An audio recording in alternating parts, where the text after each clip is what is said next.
নমস্কাৰ সকলোকে। আজি মই আপোনালোকৰ মাজলৈ ব্লাউজৰ তৃতীয় ভিডিঅ'টি লৈ আহিছোঁ। আজি আমি ব্ৰা পাত্তাখনৰ কাটিং কৰিম। এইখন নতুনকৈ কাগজ লৈ লৈছোঁ। ইয়াৰ পৰা আমি দীঘলৰ জোখটো ল'ম। দীঘলৰ জোখটো বুকুৰ চাইজ যিমান থাকে, পাছেৰে হৰণ কৰিলে যিখিনি পাওঁ আমি সেয়া ল'ম। এয়া 7.5 লৈছোঁ আৰু এইফালৰ পৰা বহলটো লৈ ল'ম। বহলটো এচপাত্তাৰ কান্ধিৰ পৰা তললৈ যিমানখিনি আছিল সেইখিনিয়ে হয়। এয়া লৈছোঁ 5.5। এতিয়া আমি এইপিনে আস্তানি দিম বক্সৰ নিচিনাকৈ।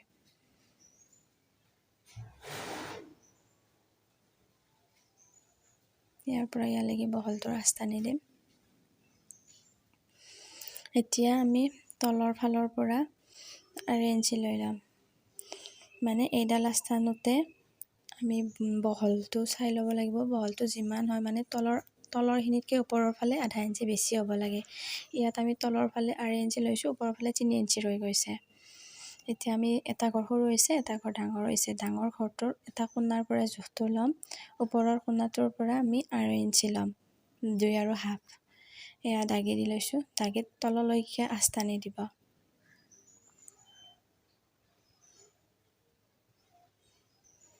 আৰু সেইটো কোণাৰ পৰা এবাৰ তলৰ ফালে 1.5 ইঞ্চিত দাগি ল'ম।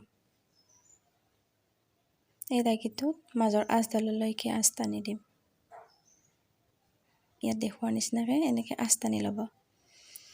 এতিয়া আমি এইমাত্ৰ আস্তানা এইপিনে চেপ এটা দি দিম ভিতৰ সোমোৱাকৈ, অলপ ৰাউণ্ডৰ নিচিনাকৈ। ইয়াত দেখুওৱাৰ নিচিনাকৈ চেপটো দি ল'ব।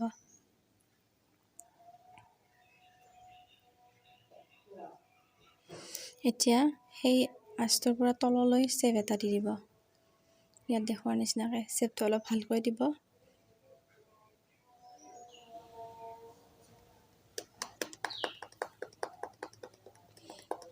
এইটো চেপ দিয়া হোৱাৰ পিছত তলৰ পৰা মাজৰ আঁচডাললৈ এটা চেপ দি দিব, আগৰটো দিয়াৰ নিচিনাকৈয়ে।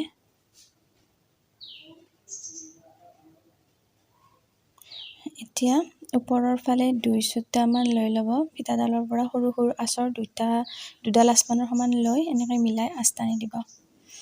এই আমাৰ চেপটো দিয়া হ'ল। এতিয়া আমি এই জোখে জোখে চেপে চেপে কাটি দিম।